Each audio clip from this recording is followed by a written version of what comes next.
Bienvenue dans Temps de rafraîchissement.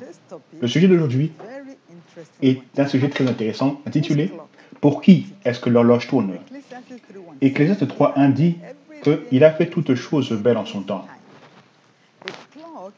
Une horloge est un objet électronique ou mécanique utilisé pour mesurer le temps. Naturellement parlant, lorsque l'horloge tourne, ça signifie que le temps passe. Donc, les sociétés comprennent l'aspect du bon timing en ce qui concerne les sujets de la vie.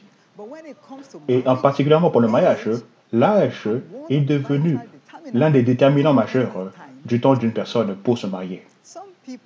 Certaines personnes croient même qu'il y a un âge après lequel il se devient difficile, voire même impossible pour un célibataire, particulièrement une femme, de se marier. Les recherches montrent même que derrière les 30 dernières années, les adultes célibataires sont segmentés dans la société. Et cela est tristement comprend la communauté chrétienne également.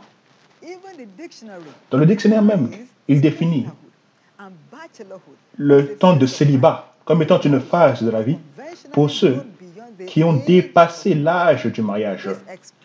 Cela explique pourquoi certains célibataires sentent la pression pour se marier à tout prix. La pression peut venir de famille, des amis, et même de soi-même. Le mot de pression veut dire un poids, un fardeau, toute chose qui vous force à prendre des décisions que vous ne vouliez pas prendre originellement. À cause de pression, certains individus finissent par faire de mauvais choix dans le mariage qui affectent négativement leur vie. Ceci ne doit pas être vu. Célibataires, attention à ne pas faire de mauvaises décisions dans la précipitation. Ces décisions peuvent finir dans des regrets. Donc, regardez avant de sauter. Ce qui fait qu'un mariage réussisse, c'est plus spirituel que physique. Et ceci ne peut pas être discerné avec activité. L'âge n'est qu'un nombre, non pas l'état d'une pensée. Célibataire, écoutez attentivement que le retard dans le mariage, ce n'est pas un déni. Peut-être que votre jeune frère ou jeune sœur s'est déjà marié, ou bien que vous avez à plusieurs reprises écrit des limites pour votre mariage, des limites pour votre mariage, mais sans que ça ne se produise.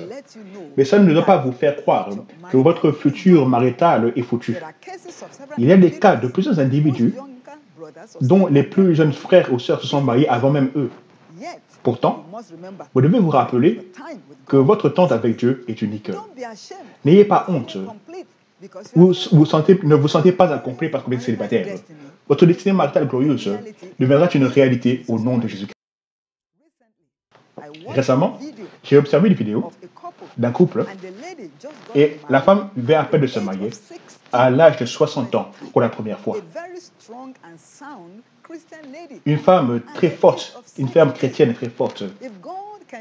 Si Dieu peut le faire pour elle à l'âge de 60 ans, alors il peut le faire également pour vous. J'ai entendu le témoignage d'une autre femme qui s'est mariée pour la première fois également à l'âge de 60 ans. Dieu n'est pas un Dieu partial. Vous n'aurez pas à attendre aussi longtemps. Mais au cas où vous avez déjà cet âge, n'abandonnez pas, parce que votre cas n'est pas fini. Faites attention à la peur et à l'insécurité. Maintenant que vous êtes encore célibataire, tirez le maximum de cette étape de votre vie afin d'expérimenter un mariage heureux. Pour gérer la pression du mariage, que dois-je faire? Quelqu'un pourrait me demander. Écoutez, à ces quelques conseils que je crois qui vous aideront beaucoup. Premièrement, établissez vos priorités. Faites de Dieu et les intérêts de son royaume vos priorités. Rappelez-vous que vos décisions reflètent vos priorités dans la vie. Lorsque vos priorités sont bien placées, c'est difficile d'être distrait. Ce que vous chérissez le plus est un indicateur de vos priorités dans la vie. Établissez une relation solide avec Dieu. Maintenant que vous êtes célibataire, ne placez pas votre carrière, votre mariage, votre vocation, vos désirs au-dessus de Dieu. Donnez à Dieu sa place dans votre vie. Faites de lui le premier. Jugez Dieu fidèle, même maintenant que vous êtes encore célibataire.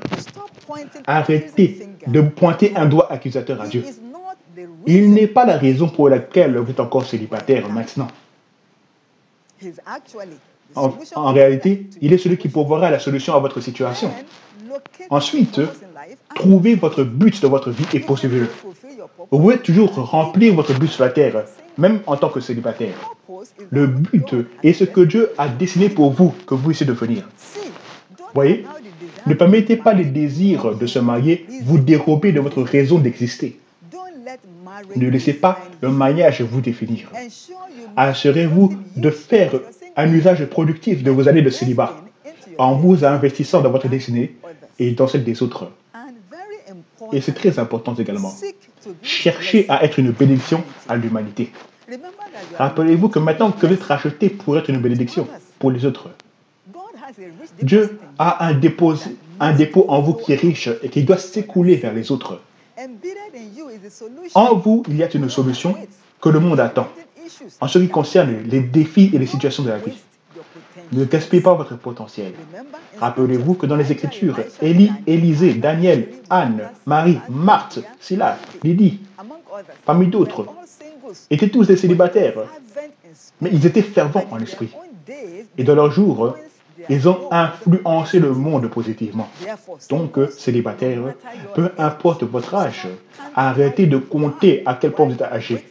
En attendant Dieu, allez-y et faites ce que font ceux qui attendent, c'est-à-dire servez. Deuxièmement, ne sous-estimez pas la place de la prière. Écoutez-moi, vous devez prier pour entrer dans le mariage. La prière change les choses, les gens, les circonstances et les situations. Et cela peut même changer votre destinée maritale positivement. Il n'y a rien qui soit trop petit ou trop grand comme sujet de prière. Voici l'une des choses que j'ai découvertes dans la prière. Rappelez-vous que la pression de le mariage peut facilement être détruite par la prière et par le jeûne. Mon mari, le serviteur de Dieu, l'évêque Oyedepo, a toujours dit « Ce que vous ne désirez pas, ne l'observez pas ». Vous ne voulez pas rester célibataire. Vous êtes prêt pour le mariage? Alors ne restez pas là à regarder. Allez sur vos genoux devant Dieu et priez. La prière est une manière dans laquelle Dieu est en contact avec Dieu sur n'importe quel sujet d'inquiétude. Jacques 5, 15, 16 nous dit que la prière efficace du juste réussit, triomphe. S'il y a une raison cachée pour le retard que vous expérimentez dans le mariage, alors la prière est votre meilleure option pour le découvrir. Dieu peut également vous révéler des secrets pour le mariage dans la prière. Par exemple, c'est par la prière que Dieu a révélé aux 7 secrets du mariage à mon mari, alors même que nous n'étions pas encore mariés. Et ce sont les choses qui nous ont aidés dans le mariage aujourd'hui et beaucoup d'autres dans le monde entier. Donc, lorsque vous vous engagez vos voies vers Dieu, vous les remettez à Dieu, il permet que vos désirs s'accomplissent. Mais vous devez être spécifique dans la prière et le faire dans la foi. Donc, maintenant, peu importe là où vous pouvez être en train d'écouter, à cette diffusion, vous expérimentez des pressions concernant le mariage. Je prie pour vous au nom de Jésus Christ. Et je décrète que la pression soit élevée de votre vie maintenant. Je décrète votre percée maritalement.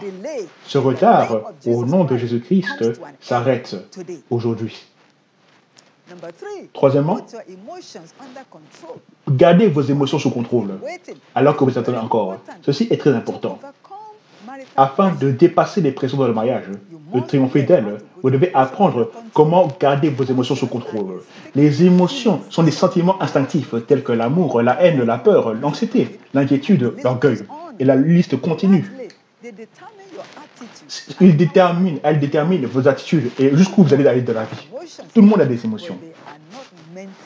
Mais elles ne sont pas censées vous contrôler. Vous êtes censé les contrôler. Comment est-ce que je puisse contrôler mes émotions? Quelqu'un peut demander. Premièrement, gardez votre pensée et renouvelez-la avec la parole de Dieu. Évitez les pensées négatives. Arrêtez d'avoir un visage triste parce que tous vos camarades sont mariés. Rappelez-vous que personne n'aimerait épouser quelqu'un d'autre ayant un visage triste. Faites attention à l'anxiété et à la peur. L'anxiété est amenée avec l'incrédulité. Rappelez-vous que Dieu fait toutes choses belles en son temps. Votre temps arrive. Et bien sûr, apprenez à pardonner. Ceci est très important. Le manque de pardon emprisonne et c'est un fardeau. En pardonnant les autres, cela vous permet que Dieu puisse vous pardonner vous. Donc, vous vous faites beaucoup de bien lorsque vous pardonnez les autres. Et bien sûr, refusez de permettre aux autres les erreurs des autres, leur mal, vous garder captif. Il est également important pour vous d'arrêter d'être en colère. Il y a certains célibataires, parce qu'ils n'ont pas été mariés à l'heure, ils sont fâchés contre Dieu. Certains sont même fâchés contre eux-mêmes. Certains sont fâchés contre les membres de la famille, de la société, des relations précédentes, même de leurs amis. Rappelez-vous, si vous êtes fâché contre Dieu, qui vous aidera alors? Et si vous êtes fâché contre vous, comment pourrez-vous vous aimer? S'aimer soi-même, rappelez-vous que c'est ça le départ vers une romance de toute unité. La colère vous éloigne de Dieu. Donc, ça bloque votre accès à ces bénédictions, y compris le mariage. Donc, vous devez vous lever contre la tentation d'être envieux des autres, dont la destinée maritale a été déjà établie. Je prie pour vous aujourd'hui au nom de Jésus-Christ, toute émotion qui vient dans votre vie et qui fait que la vie devienne difficile pour vous, en vous plaçant sous une pression inutile, je déclare votre liberté totale maintenant au nom de Jésus-Christ. Et cinquièmement, faites attention à la souillure. La parole de Dieu est très claire sur dessus. Le lit de mariage ne doit pas être souillé. S'engager dans les activités prémaritales ne poussera personne à vous épouser. Au contraire, cela peut détruire potentiellement de grandes relations. Vous devez comprendre que le mariage, ce n'est pas une paire de chaussures ou un tissu que vous achetez au marché. N'allez pas sous la séduction des mensonges de l'ennemi. Que vous devez d'abord goûter les eaux avant d'entrer. Ce n'est pas vrai. Célibataires, apprenez à vous préserver pur. Faites attention à votre apparence, à votre comportement. N'ayez pas un aspect désespéré afin qu'on ne puisse pas abuser de vous. Le témoignage de la femme de 60 ans qui s'est mariée, dont je vous ai partagé avant, lorsque j'ai vu sa photo, elle avait l'air d'avoir moins de 40 ans. Elle était très belle, jolie et jeune. Donc, ne vous baladez pas comme un grand-père ou une grand-mère. Non. Personne ne veut épouser une personne âgée. Donc, soyez attirant. Cinquième point, et finalement, soyez positif. Restez positif concernant la vie. Cela est l'une des meilleures choses que vous pouvez faire pour vous-même dans votre vie. Refusez d'être déprimé. Vous devez rejeter cette pensée suicidaire. Refusez d'être frustré à cause du mariage. Je ne sais pas qui vous êtes maintenant, mais vous êtes en train de m'écouter et vous avez cette pensée suicidaire maintenant parce que vous êtes encore célibataire. Je maudis cette pensée dans votre vie et je décrète votre liberté complète maintenant au nom de Jésus-Christ. Amen. Peu importe votre âge ou vos déceptions passées, assurez-vous que vous ayez une haute estime de vous-même. Arrêtez de vous diminuer, de vous mépriser. Rappelez-vous que les gens voient et vous valorisent selon la valeur que vous mettez sur vous-même. Donc, basez votre confiance en vous sur Dieu Tout-Puissant. Une foi faible ne peut pas triompher des pressions de la vie, y compris la pression du mariage. Donc, soyez intentionnel dans votre espérance. Ceci est critique. Peu importe votre âge, je suis heureux de vous dire aujourd'hui que votre cas n'est pas fini, n'est pas clos. N'abandonnez pas, parce que les vainqueurs n'abandonnent jamais. Et ceux qui abandonnent ne gagnent jamais. Faites confiance en toutes les paroles que Dieu vous a données. Et refusez les alternatives des autres. Faites de Dieu votre seule source. Cette femme qui a témoigné a dit, elle a un tableau de vision. Et pendant les premiers 20 ans, elle a écrit sa vision, y compris celle du mariage. Et pendant les premiers 20 ans, tout ce qu'elle a écrit est accompli sauf le mariage. Et les 20 années suivantes, elle a encore écrit un autre tableau de mariage. Elle a écrit encore. Et elle a refusé d'abandonner jusqu'à ce que Dieu le produise, le fasse produire pour elle. Elle a eu un mariage glorieux. J'ai vu les images. Donc rappelez-vous que Dieu est de votre côté. Alors refusez d'abandonner. La première étape pour une relation dans le mariage réussie, c'est une bonne amitié. Donc, établissez de bonnes relations sans aucun lien attaché. Donc, si vous restez cloîtré à la maison, comment est-ce que les gens vont vous voir? Donc, ne pas participer au rassemblement chrétien ne vont pas vous aider à augmenter votre valeur. Votre apparence physique aussi a beaucoup de valeur. La manière dont vous vous habillez sera la manière dont on s'adressera à vous. Donc, habillez-vous toujours proprement et modérément. Philippiens 4:5 dit que votre modération soit connue des hommes. Ceci est important. Et finalement, apprenez à rendre grâce, car c'est une manière d'attirer vos désirs. Vous pourrez même écrire ce pourquoi vous êtes reconnaissant et rendre grâce à Dieu pour cela. Cela vous aidera à vous rappeler d'à quel point Dieu est fidèle envers vous. En conclusion, et je cite, un homme sage a dit un jour, le meilleur de Dieu ne peut pas être précipité. Donc, bien que votre horloge tourne, refusez d'être précipité en faisant de mauvais choix dans le mariage. Soyez la meilleure version de vous-même afin d'avoir le meilleur de Dieu pour votre vie. Rappelez-vous, le fait d'attendre ne veut pas dire que toutes les personnes qui viennent vers vous, de bonnes personnes pour vous. Les miracles se produisent toujours. Et je prie au nom de Jésus-Christ. Maintenant, peu importe là où vous écoutez, pour une percée surnaturelle dans le mariage pour vous, peu importe votre situation, toute barrière dans votre chemin, je les ordonne maintenant d'être brisées au nom de Jésus.